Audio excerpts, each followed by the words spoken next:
Hi everyone, this is CA Megha Singhal. तो मैंने recently अपने चैनल पे एक वीडियो अपलोड करी थी इन्फ्लेशन रेट के ऊपर, क्योंकि हमारा इन्फ्लेशन रेट बहुत ज़्यादा कम हो चुका है।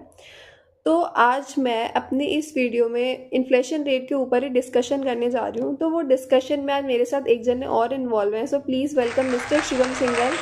तो ये एक इकोनॉमिक्स के स्टूडेंट हैं। तो जब इसने मेरी वीडियो देखी तो इसके बहुत सारे क्वेश्चंस थे, क्वेरीज थी, डिस्कशन करना चाह रहा था, तो हमने इसका डिस्कस भी करा।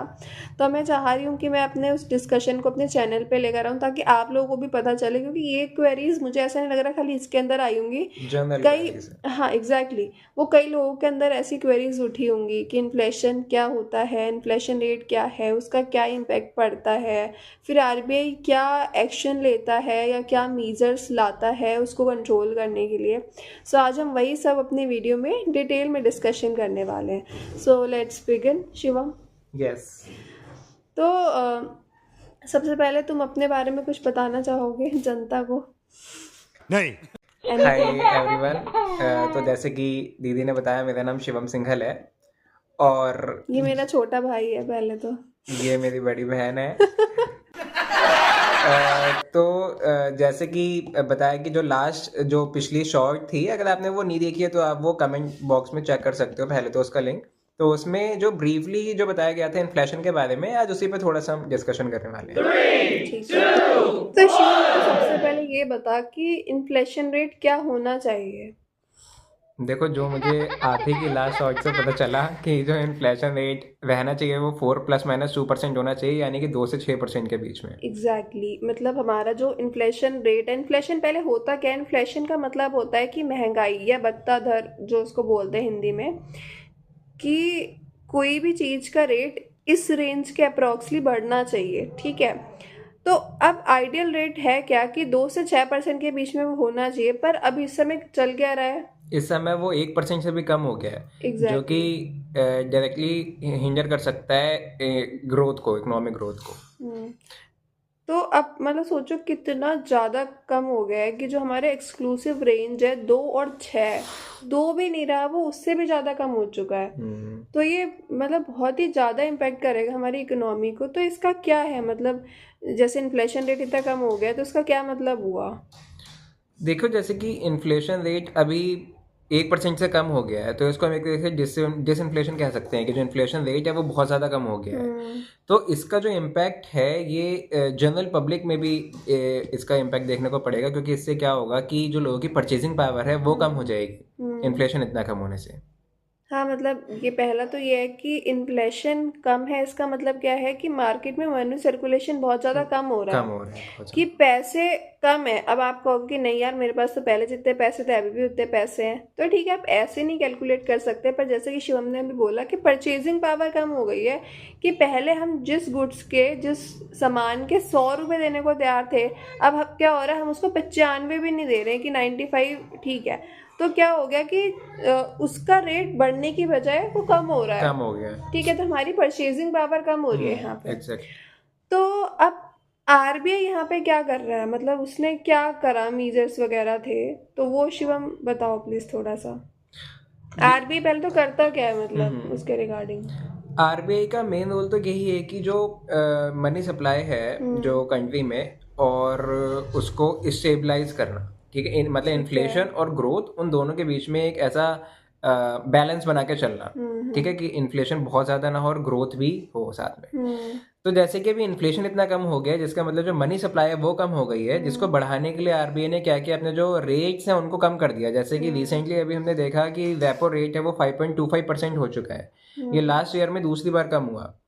तो इसी के साथ साथ क्या हुआ कि बाकी सारे रेट्स डाउन चले गए, हम्म। जिससे एफडी का भी रेट डाउन हुआ। हम्म। जिससे क्या होगा कि लोग अपना पैसा बैंक में रखने की बजाय अपने हम्म। पास रखना ज़्यादा प्रेफर करेंगे, और उसको मार्केट में, बेसिकली अगर अपने हम्म। पास रख रहे हैं तो मार्केट में कहीं ना कहीं खर्च करेंगे, जिससे कि सप्लाई जो है, सर्कुलेशन जो है वो बढ़ हाँ जाएगा। एग्जैक्टली।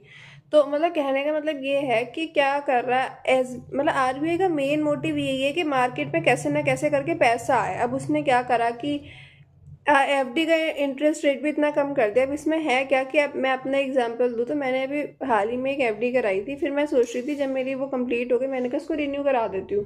फिर मैंने देखा यार इतना कम इंटरेस्ट रेट हो गया, उसका क्या ही फ़ायदा, इससे बड़ी तो मैं कहीं पे भी इन्वेस्ट ना करूँ, वो ज़्यादा अच्छा रहेगा। तो मैंने अपना डिसीजन ड्रॉप डाउन कर लिया और मैंने वो इन्वेस्ट नहीं करा। तो अब ये तो सिर्फ एक मेरा अकेले का डिसीजन था, पर कई लोगों का रहा होगा। कहाँ 7-8% चल रहा था, 7-7.5% चल रहा था, अब क्या हो गया 5, 5.25, सवा पाँच 5.5, इतना रेट कम हो गया सोचो। तो कितने लोगों ने अपनी एफडियां छुड़वाई होंगी, ये नए तो बहुत ही कम कर रहे होंगे, ये जिन्हें ज्ञान नहीं है वो शायद कर रहे होंगे। सही बात। और दूसरी तरफ उन्होंने क्या करा, जैसे शिवम ने भी बोला कि रेपो रेट क्या करा, वो भी कम कर दिया। इसका मतलब क्या है कि जो अब आपको कोई भी लोन मिलेगा वो भी कम रेट पे मिलेगा। तो अब क्या है, लोगों को लोन लेना होगा तो सोचेंगे यार इस टाइम लोन ले लो, ये बहुत अच्छा समय है लोन लेने के लिए। तो क्या है, तभी भी लोगों के पास पैसा आ रहा है। लोगों के पास पैसा आ रहा है, इसका मतलब क्या हुआ कि मार्केट में पैसा आ रहा है। तो जैसे जैसे मार्केट में पैसा आएगा, पैसा घूमेगा, लोगों के पास पैसा ज़्यादा होगा, तो वो क्या होगा, उस चीज़ की ज़्यादा दाम देने को भी तैयार है। जहाँ वो 100 रुपये दे रहे थे, अब वो कहेंगे अरे 105 में मिल रहा है तो दे यार। तो क्या हो रहा है, जब पैसा घूमेगा मार्केट में तो वो परचेसिंग पावर बढ़ेगी, परचेसिंग पावर बढ़ेगी तो क्या होगा, इन्फ्लेशन रेट इन्फ्लेशन भी रेट बढ़ेगा। अपने आप बढ़ेगा।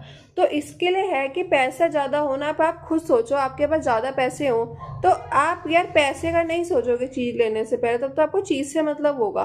लेकिन जब पैसा कम होगा तब आपको पैसे से मतलब होगा कि अरे यार ये तो चीज़ के हिसाब से बहुत ज़्यादा पैसे दे रहे हैं, तब आप उसकी वर्थ देखोगे कि यार इतना वर्थ इट है या नहीं है। और जब पैसे ज़्यादा होंगे तो क्या होगा, अगर थोड़ा महंगा भी है तो आप ले लोगे। ले ले। तो वही है कि ये तो एक इंडिविजुअल की स्टोरी हो गई, मार्केट एज अ होल का भी यही सीन है। बिल्कुल। तो कुछ और शिव में ऐसे कुछ पॉइंट्स हैं जो इससे रिलेटेड हैं या जो हम भूल रहे हैं कि हम डिस्कस कर सकते हैं। इसमें वैसे तो जो रुपी का डेप्रिसिएशन हम देख रहे हैं, इस पे एक सेपरेट वीडियो भी बना सकते हैं, मतलब हाँ, इसमें इसने थोड़ा एक सा बहुत ब्रीफ अच्छा करके। पॉइंट बोला कि उससे क्या हो रहा है, हमारा रुपी भी डेप्रिशिएट हुआ है, हम ये बोलना कहीं भूल ना गए कहीं थे। वो भी इसमें इससे लिंक है हाँ क्योंकि एग्जैक्टली क्योंकि जब इन्फ्लेशन रेट इतना कम हो गया तो हमारा रुपी कहीं ना कहीं डेप्रिशिएट हो रहा है और उसका इम्पैक्ट ग्लोबली भी पड़ रहा है। एग्जैक्टली मैं सही कह बिल्कुल। रही हूँ ना। हाँ, तो हाँ, लेकिन ही इज़ राइट। उसको नेक्स्ट वीडियो में रखते हम हैं। एक अलग डिस्कशन उस पर एक अलग से कर सकते हैं क्योंकि सेपरेट की जो रुपी डेप्रिशिएट कर रहा है, क्या वो, उसके क्योंकि क्या उस पे कॉज भी है। जो व्यूज हैं वो डिवाइडेड हैं कि उसका इम्पैक्ट पड़ेगा इकोनॉमिक हमारे इंडिया की ग्रोथ पे या इम्पैक्ट नहीं पड़ेगा। इकोनॉमिस्ट दोनों चीज़ें कह रहे हैं, तो उस पर एक डिबेट टाइप एक डिस्कशन सा कर सकते हैं एक अगली वीडियो में कि हाँ हाँ श्योर। तो तो अगर आप वो देखना चाहते हैं तो बने रहें चैनल के साथ। यस बिल्कुल। तो मेरे ख्याल से दैट इज़ इनफ, क्योंकि फिर वीडियो ज़्यादा लंबी हो रही है, आप भी कहोगे कहाँ आ गए। सो अगर हमारी वीडियो अच्छी लगी हो तो प्लीज़ वीडियो को लाइक करें और चैनल को सब्सक्राइब करें। और शिवम ये नए आए हैं तो मैं अगर इसको ज़्यादा लाइक मिलेंगे तो उसको मोटिवेशन सब मिलेगा और ये सोचेगा कि हाँ मैं भी इसमें इन्वॉल्व हूँ। So thank you very much guys, thank you. Stay tuned.